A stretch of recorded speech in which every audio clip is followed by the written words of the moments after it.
السلام علیکم۔ شفق YouTube channel کے ساتھ میں ہوں آپ کی ہوسٹ مہرما۔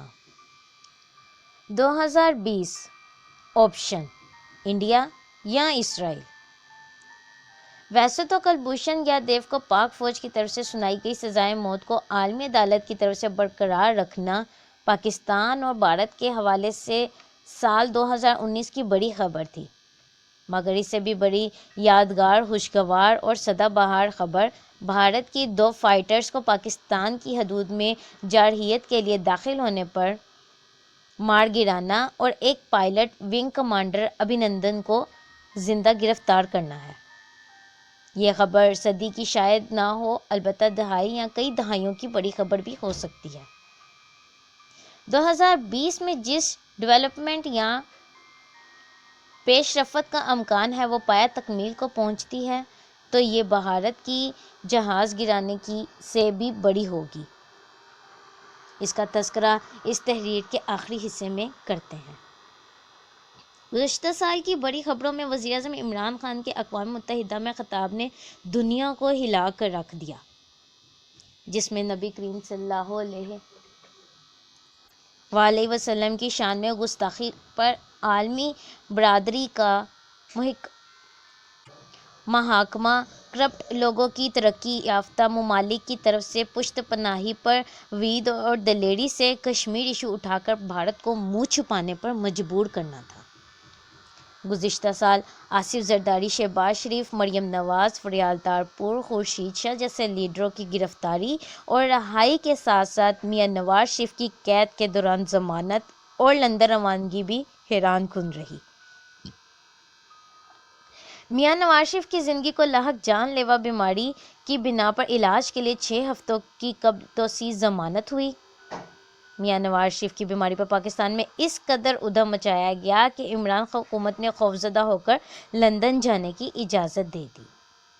ضمانت کے بعد وہ سروسز ہسپتال سے گھر اور پھر لندن چلے گئے، مگر میاں صاحب ایک دن بھی لندن کے کسی ہسپتال میں داخل نہیں رہے۔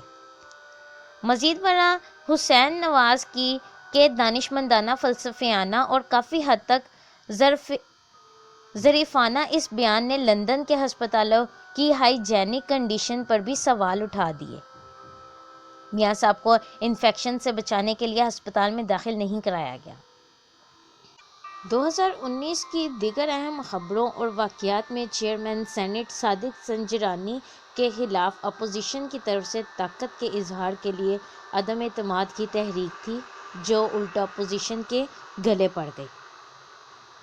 64 ارکان نے کھڑے ہو کر تحریک کی حمایت کی، مگر خفیہ ووٹنگ کے دوران 14 فاضل سینیٹرز کھسک گئے۔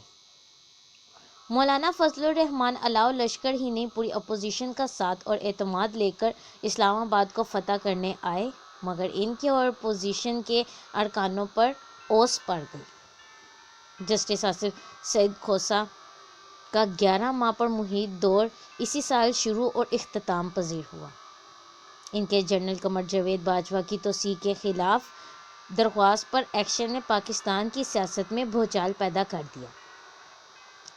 لگتا تھا توسیع کو کالعدم کر دیں گے، جس کا اظہار انہوں نے ریٹائرمنٹ سے 3 روز قبل آف دی ریکارڈ گفتگو میں کیا۔ 2 روز کی عدالتی کارروائی کے دوران جس طرح پاک فوج حوالے سے ماحول بنا اور ججوں نے ریمارکس دیے، اس پر سوشل میڈیا میں ججوں کو بقول جسٹس کھوسہ را اور CIA کا ایجنٹ قرار دیا جانے لگا۔ سوشل میڈیا پر ایسی مہم کسی بیک کے بغیر نہیں چلتی، اسی بنا پر شاید توسیع کالعدم قرار دینے کی بجائے مشروط کر دی گئی۔ اس فیصلے کے بعد سنگین غداری کیس میں مشرف کو سنائی جانے والی سزائے موت بھی بڑا واقعہ تھا۔ کچھ حلقوں کی جانب سے تحسین اور کچھ نے شدید تنقید کی، مگر تفصیلی فیصلے میں خصوصی عدالت کے سربراہ جسٹس وقار سیٹھ کے مشرف کے طبی موت مرنے کی صورت میں ان کو گھسیٹ کر پاکستان لانے اور لاش 3 دن DG چوک میں لٹکائے رکھنے کے حکم پر جہاں پاک فوج کی طرف سے اشتعال انگیز رد عمل آیا، وہیں تنقید کرنے والے بھی خاموش ہو گئے۔ جنرل باجوہ کی توسیع کے فیصلے کو کہیں مبنی بر انصاف اور کہیں مبنی بر بغض فیصلہ قرار دیا گیا۔ تنقید کا لب لباب جنرل امجد شیب کے الفاظ میں یہ جسٹس کھوسہ کی شبدہ بازی اور بد نیتی تھی۔ میجر ریٹائرڈ نذیر اسے دشمن کے اشارے آبرو پر کارروائی سمجھتے ہیں۔ وہ واٹس ایپ پر جسٹس مشیر عالم کے یہ الفاظ بھی دہرا رہے ہیں۔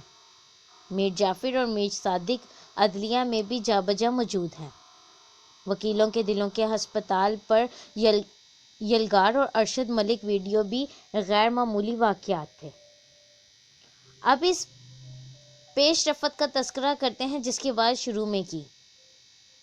جنرل پرویز مشرف نے حالیہ انٹرویو میں کہا، پاکستان کے خلاف بھارت اور اسرائیل کے مضبوط و مربوط گٹھ جوڑ نے ہمیشہ پاکستان کو شدید نقصان سے دوچار کیا۔ اس گٹھ جوڑ کے توڑ کی ضرورت ہے، کسی ایک کو ساتھ ملا کر ممکن ہے۔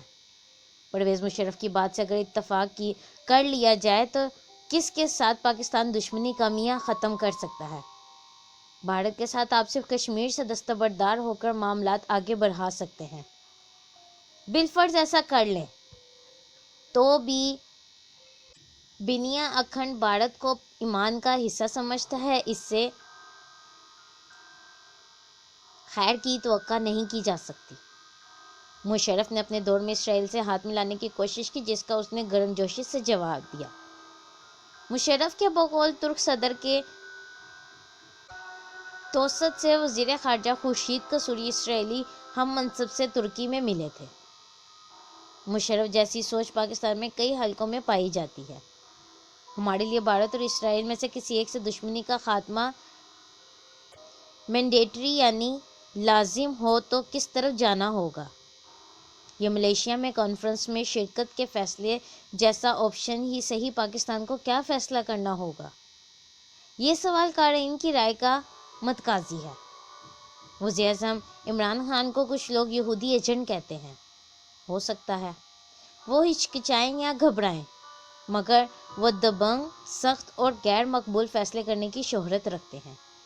لہٰذا رواں سال 2020 میں پیش رفت ممکن ہے۔ ایسا ہوا تو شاید یہ دہائیوں اور صدیوں کی سب سے بڑی خبر اور پیش رفت بن جائے گی۔ روزنامہ نوائے وقت سے فضل حسین ایوان کے کالم سے اقتباس۔ اس طرح کی مزید ویڈیوز سننے کے لیے ہمارے چینل کو لائک اور سبسکرائب کرنا مت بھولیں۔ شکریہ۔